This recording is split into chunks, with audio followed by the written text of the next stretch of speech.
परिचय। बच्चों, कभी कभी हमें ऋणात्मक चिन्हों से युक्त संख्याओं के प्रयोग की जरूरत होती है। तापमान को रेखांकित करते समय हमें इसकी जरूरत होती है। ठंडे प्रदेशों में जहां तापमान 0 से नीचे चला जाता है, ऐसी स्थिति में तापमान को रेखांकित करने के लिए हमें ऋणात्मक संख्याओं की जरूरत महसूस होती है। इस पाठ में हम लोग ऋणात्मक, धनात्मक एवं पूर्ण संख्याओं के समूह, जो पूर्णांक भी कहलाते हैं, उनके बारे में सीखेंगे।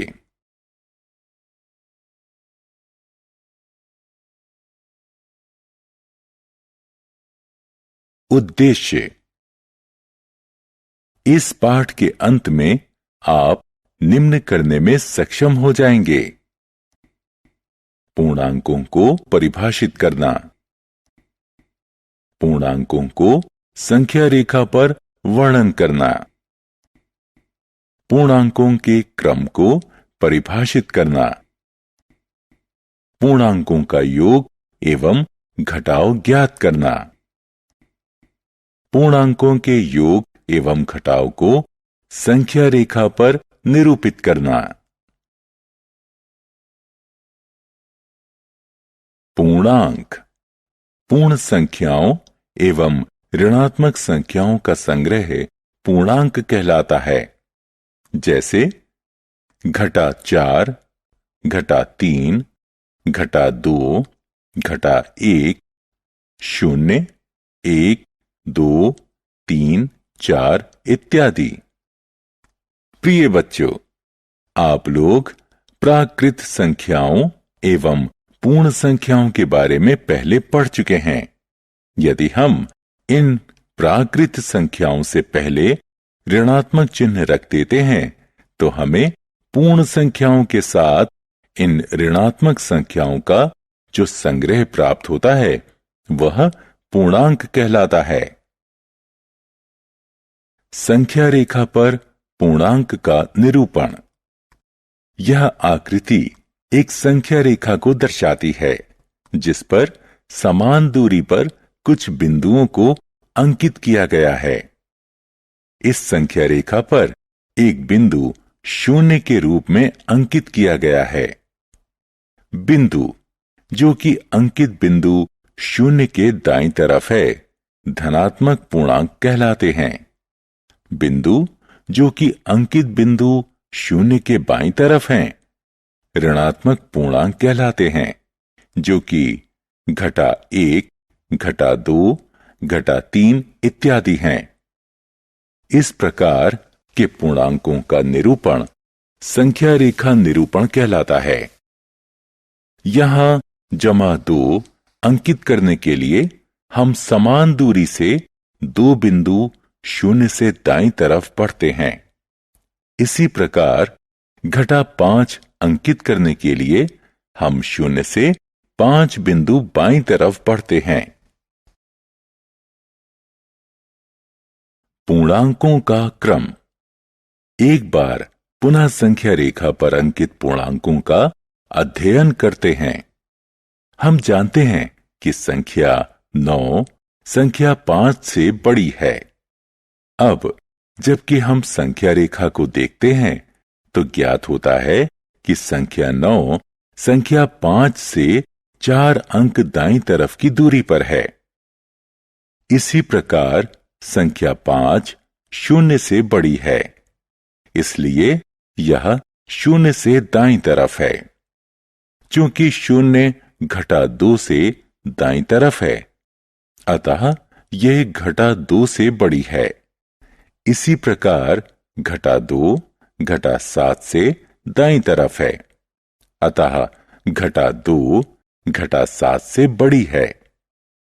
इस प्रकार हम देखते हैं कि संख्या रेखा पर बड़ी संख्या दाईं तरफ अंकित की गई है तथा अपेक्षाकृत छोटी संख्या संख्या रेखा पर बाईं तरफ अंकित की गई है।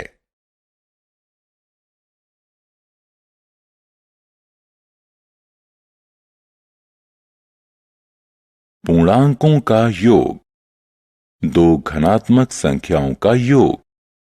उदाहरण, एक लड़का सीढ़ियों पर चढ़ता है, वह 6 पायदान ऊपर चढ़ता है एवं थोड़ी देर ठहरकर पुनः 4 पायदान और ऊपर की ओर चढ़ता है, तो वह लड़का सतह से कितनी पायदान ऊपर चढ़ता है? हल, आप देख सकते हैं कि उसने कुल मिलाकर 6 जमा 4 पायदान चढ़े हैं, जो कि 10 पायदानों के बराबर होते हैं। दो ऋणात्मक संख्याओं का योग। उदाहरण, एक खेल जिसमें आपको कागज की कुछ पर्चियों में से 2 पर्ची चुनना है जिस पर संख्याएं अंकित हैं। आपको चुनी हुई दोनों पर्चियों के ऊपर अंकित संख्याओं का योग निकालना है।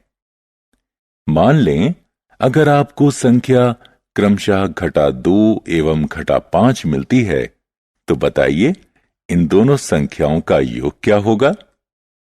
यह होगा -7 के बराबर। दो पूर्णांकों का योग। उदाहरण, मान लीजिए ऊपर दिए गए खेल में आपको संख्या क्रमशः +5 एवं -9 दो पर्चियों पर प्राप्त होती है, तो उनका योग क्या होगा? जी हां, उनका योग -4 होगा।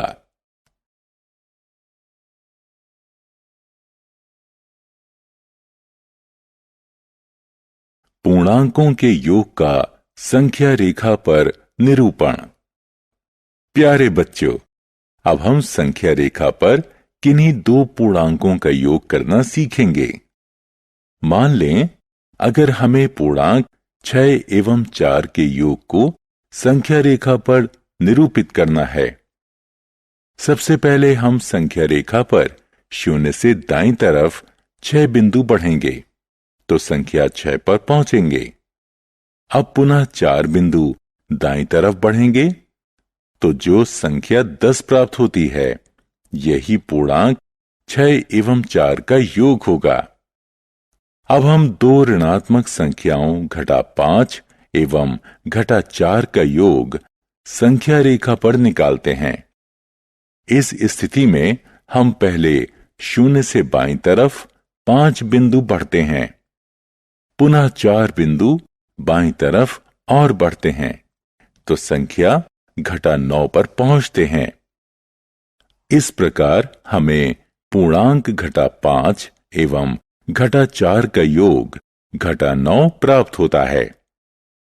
अतः हमें ज्ञात होता है कि दो धनात्मक पूर्णांकों का योग सदैव धनात्मक होता है एवं दो ऋणात्मक पूर्णांकों का योग सदैव ऋणात्मक पूर्णांक होता है।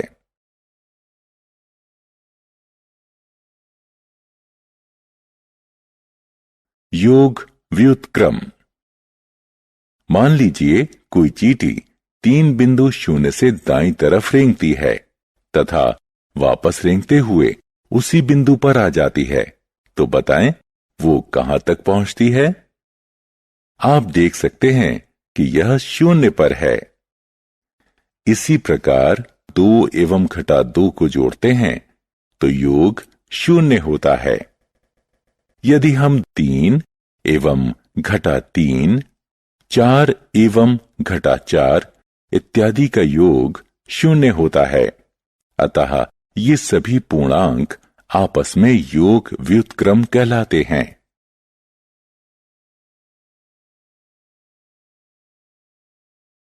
धनात्मक एवं ऋणात्मक पूर्णांकों का वर्गीकरण कर योग ज्ञात करना। उदाहरण, इस समीकरण का योग ज्ञात करो। हल, इसे अच्छी तरह समझने के लिए हम इस पर आधारित एक उदाहरण की मदद लेंगे। हम दी हुई संख्याओं को इस तरह से क्रम में रखते हैं जिससे कि सभी धनात्मक पूर्णांक एक साथ एवं सभी ऋणात्मक पूर्णांक एक साथ हों और यह हल करने पर -10 आएगा।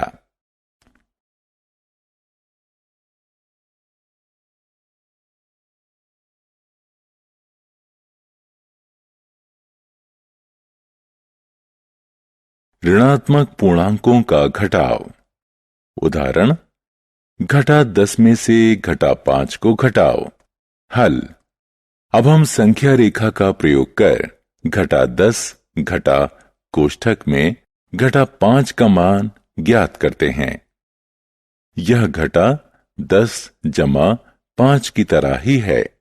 सबसे पहले हम घटा 10 से शुरू करके 5 बिंदु दाईं तरफ चलते हैं तो संख्या रेखा पर अंकित पूर्णांक घटा 5 पर पहुंचते हैं।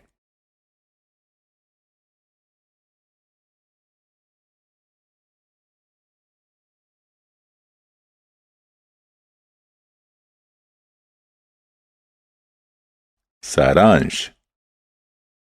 आइए हमने जो कुछ सीखा है उसे संक्षेप में दोहराएं।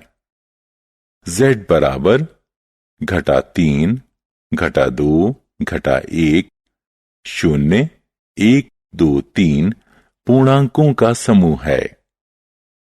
संख्या रेखा पर सभी ऋणात्मक पूर्णांक 0 से बाईं तरफ और सभी धनात्मक पूर्णांक 0 से दाईं तरफ होते हैं। संख्या 0 सभी धनात्मक पूर्णांक से कम होता है और ऋणात्मक पूर्णांक से बड़ा होता है।